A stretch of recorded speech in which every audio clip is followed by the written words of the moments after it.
नमस्कार, मैं हूँ शिवानी और हम देख रहे हैं एथिक्स में आज डे 65 वाला क्वेश्चन हम डिस्कस करने वाले हैं। तो क्वेश्चन डिस्कशन स्टार्ट करने से पहले मेरी आपसे एक छोटी सी रिक्वेस्ट है, प्लीज़ टेलीग्राम चैनल ज्वाइन करें। वहाँ पे यूपीएससी के पीवाई क्वेश्चंस डेली अपलोड किए जाते हैं, जस्ट संडे को नहीं होते हैं क्योंकि संडे को मैं भी थोड़ा सा रेस्ट करती हूँ, तो इसीलिए मैं अपलोड नहीं करती। और आपको भी रेस्ट की ज़रूरत होती है ना, तो इसीलिए भी नहीं। और PYQ बहुत ज़्यादा इम्पॉर्टेंट है, मेंस के हो चाहे प्रीलिम्स के हो, दोनों के ही बहुत ही इम्पॉर्टेंट है। तो इसीलिए मेरी यही रिक्वेस्ट है आपसे कि प्लीज़ टेलीग्राम चैनल ज्वाइन करें और वो क्विज़ सॉल्व करते रहिए, ताकि अचानक से आपके ऊपर बर्डन ना आए। आप डेली 5 क्वेश्चन भी सॉल्व करते रहेंगे ना, तो आपको एटलीस्ट आइडिया आ जाएगी कि हमारा प्रिपरेशन कैसे रहना चाहिए और यूपीएससी कैसे क्वेश्चन पूछती है, ये हमको पता चलता है। तो चलो देखते हैं क्वेश्चन क्या है। Suppose the government of India is thinking of constructing a dam in a mountain valley bound by forests and inhabited by ethnic communities. What rational policy should it resort to in dealing with unforeseen contingency? तो ये हमें 150 words में एक case study है छोटी सी, उसके बारे में लिखना है। तो मैंने यहाँ पे जो क्वेश्चन में दे रखा है उसी से स्टार्ट किया है मैंने यहाँ पे।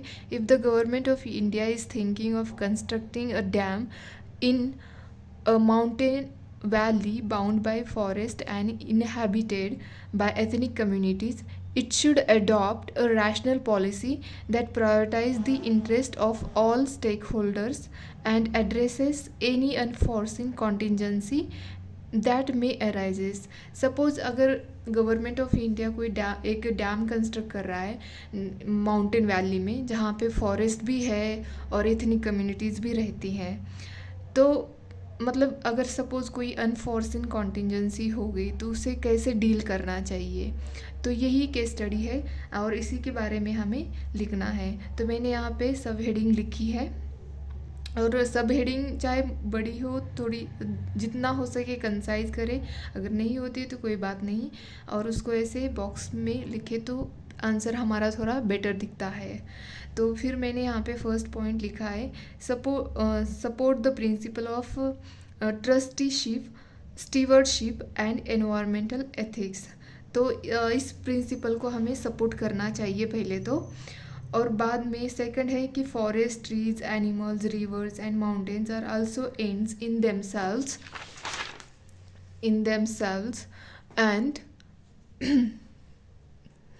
And shall be treated respectfully. देखो जैसे हमारे मतलब इंसान के जैसे घर होते हैं, तो ये हम मतलब कोई भी वहाँ पे कंस्ट्रक्शन हो या कोई भी गवर्नमेंटल रोड आती हो, कुछ भी आती हो, तो हम जैसे लोगों से पूछते हैं ना कि रास्ता दोगे क्या आप यहाँ से, आपकी लैंड सेल, मतलब अगर मेजॉरिटी लोग रेडी होते हैं रास्ता देने के लिए, तभी जाके गवर्नमेंट वो लैंड खरीद सकती है ना, रोड बनाने के लिए हो या कोई गवर्नमेंट बिल्डिंग बनानी हो, तभी बना सकती है ना जब लोग उसे कंसेंट दे।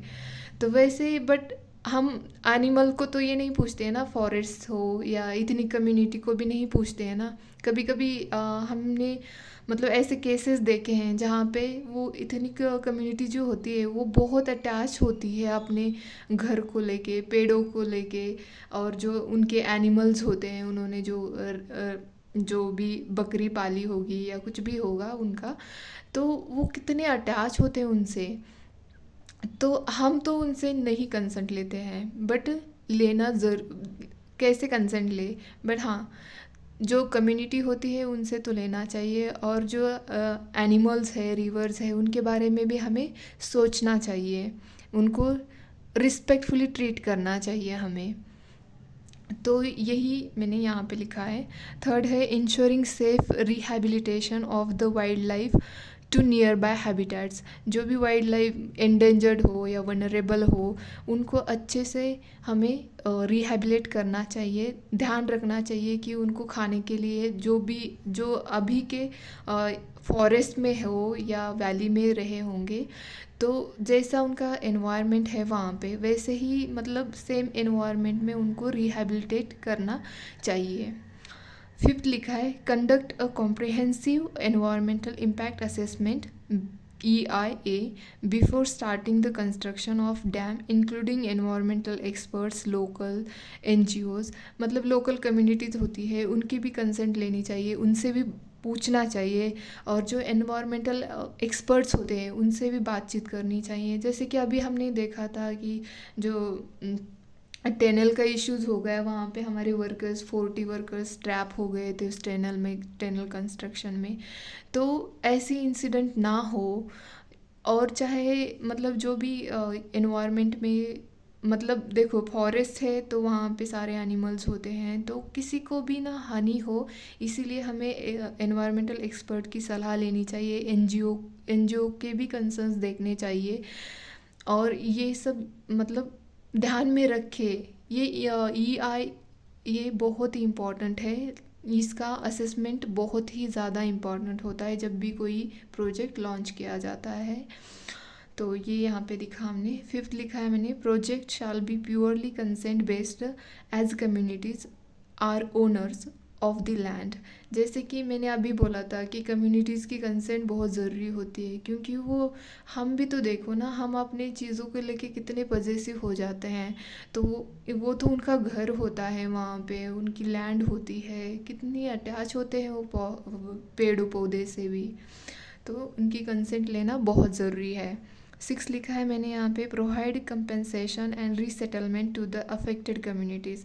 जो भी कम्युनिटी अफेक्टेड हुई है उनको अच्छे से कंपेंसेशन मिलना चाहिए, उनका रीसेटलमेंट अच्छे से होना चाहिए, उनको जो बेसिक सुविधाएं होती है वो सारी प्रोवाइड की जानी चाहिए। 7 लिखा है मैंने यहाँ पे continuously surveillance of project and address any unforeseen contingency. अगर कोई भी प्रॉब्लम्स आती है प्रोजेक्ट बनते द्वारा, तो मतलब उसको हमें एड्रेस करना चाहिए, और कंटिन्यूसली मॉनिटरिंग होनी चाहिए, सर्विलेंस होनी चाहिए प्रोजेक्ट की। लास्ट में मैंने यहाँ पे कंक्लूड किया है, hence policies should take care of emotional attachment trauma that communities face. Here proper means shall be used to win trust of people, then only aspired ends can be achieved। मतलब सबको ध्यान में रख के ही हमें अपना मतलब जो भी हमें अचीव करना है वो हम अचीव कर सकते हैं। तो यही था आज का डिस्कशन। और मुझे कमेंट बॉक्स में काफ़ी लोगों ने, मतलब 2-3 लोगों ने तो पूछा है कि मेरी पर्सनल जर्नी के बारे में। तो अभी तो देखो मैं बहुत बिज़ी हूँ, क्योंकि मुझे अपना मेरा ऑप्शनल बॉटनी है, तो मुझे उसको रिवाइज़ करना है, और उसका सिलेबस बहुत ही वास्ट है, तो मुझे अच्छे से टाइम देना पड़ता है उसको। तो और प्रीलिम्स भी आपको पता है 6 मंथ, मतलब कंप्लीट अगर देखा जाए तो 6 मंथ ही है हमारे पास। तो प्रिपरेशन मेरा भी चल रहा है, तो होप कि मैं ये प्रीलिम्स के बाद आपको मेरे बारे में बता दूंगी, और आप भी अपना प्रिपरेशन जारी रखें। चाहे आप जॉब भी करते होंगे ना, तब भी हार मत मानना, आपका ज़रूर होगा, आप प्रैक्टिस करते रहिए।